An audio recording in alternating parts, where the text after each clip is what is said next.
Welcome back to Newsstand. I can't get down from here. It's scary. This week, the president fired Homeland Security Secretary Kristi Noem, because if there's one thing the president likes more than abusing women, it's throwing them under a bus. Because you can't spell abuse without a bus. I'm trying to say he sucks, she sucks, but she's really just a scapegoat for an entire government department that shouldn't even exist. I'm older than the Department of Homeland Security. I was born before 9/11, and gotta say, wouldn't have happened on my watch. I guess it technically was on my watch, so it's kind of on me. Sorry, everybody. Sorry, guys.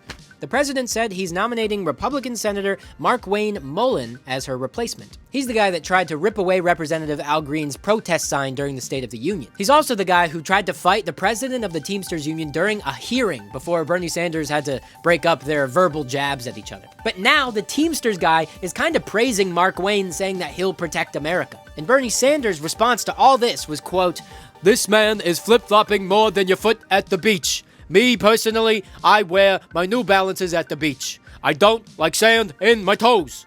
Well, we also started a war against Iran, and it probably won't be endless and hard to get out of in 20 years. But on the bright side, the administration is expecting more American troops to be killed. Wait, that can't be right. Hang on. You know, endless and hard to get out of in 20 years were also Melania's wedding vows. Desk Monsters, what do you mean you liked the documentary? Come on. No, I don't care how much you like Rush Hour. Brett Ratner is not a visionary. I mean, I'm pretty hopeful it won't be an endless war. I give it 10 years tops. But maybe it's the 10 years from now when either this country or just the whole world falls apart. And then the war ends with it. Unless the war just kind of has to transfer over to the afterlife. Do ghosts have wars? I mean, I've heard about Gettysburg soldiers still walking around, and some of them have guns in their hands. So, do ghosts have weapons, or is it like a cannonball that just goes right through the ghost's stomach? Let's get some ghost hunters on this. Someone get Ryan Bergara and Shane Madej. Those are my guys. Secretary of State Marco Rubio said that we had to bomb Iran because Iran was going to bomb us in retaliation for the fact that we were going to bomb them.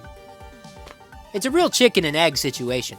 The egg was an imminent threat that's been imminent for 47 years.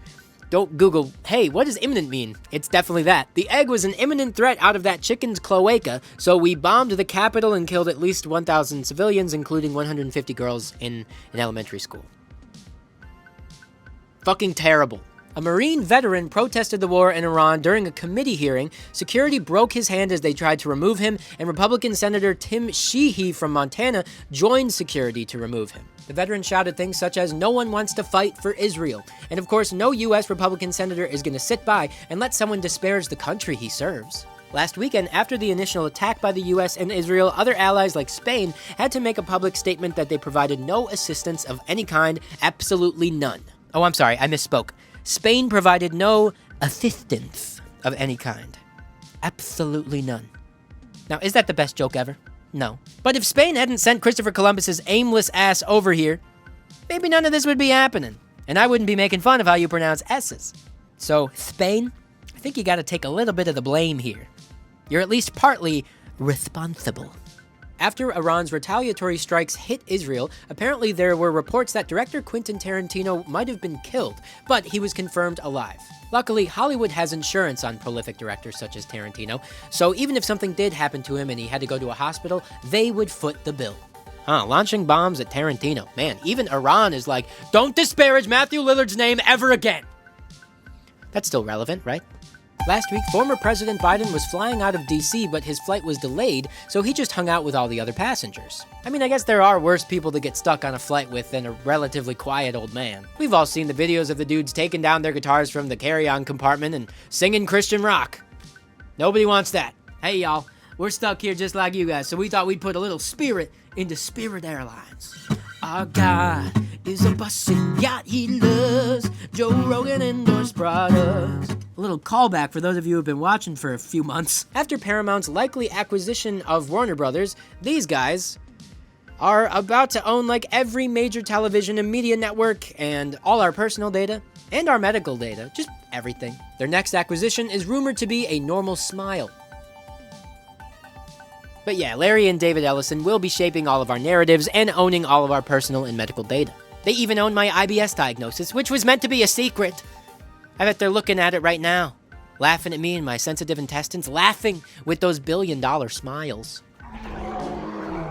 Oh, I'm sorry, Death Monsters. Am I body shaming the billionaires? Well, they can buy a new smile. Oh, they did?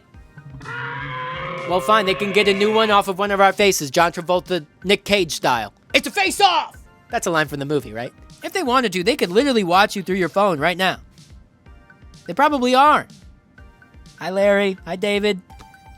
Look at Larry's stupid fucking son. I fucking hate these guys. Cuba is still facing an energy crisis, which is our fault, and this week the Western region experienced a major blackout. Our president keeps being cheeky about a deal he and Marco Rubio want to make for a, quote, friendly takeover of Cuba.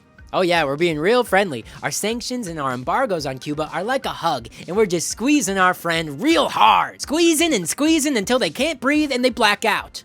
If we were to let our friend go and do their own thing without getting in their way and making it illegal for Americans to do business with our friend, I bet our friend would be doing okay. With their free healthcare and education and things like their lung cancer vaccine that we won't let Americans have access to. No, we're just gonna keep hugging Cuba, but our arms are holding their arms behind their back. Speaking of squeezing people out of existence, last week, a Kansas law took effect to invalidate your driver's license if your gender listed on the ID is different from the sex you were assigned at birth. Height and weight will still be a vibes kind of thing. The Kansas legislature's next goal, instituting a reason to go to Kansas. But seriously, about 1,700 people lost their license instantly. The population of Kansas is 3 million.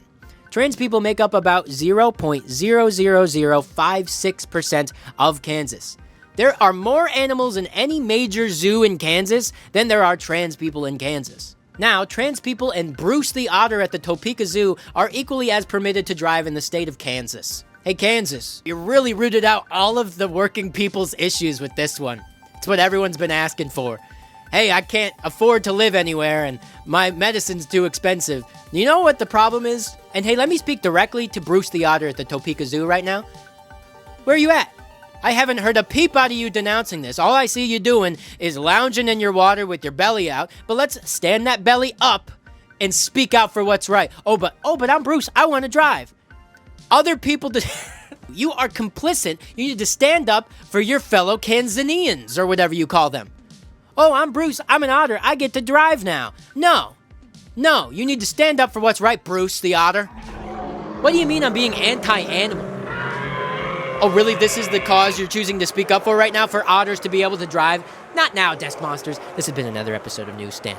They can't even reach the pedals. Oh yeah, like Bruce is going to be able to afford to pay off a loan for a water car. Get real.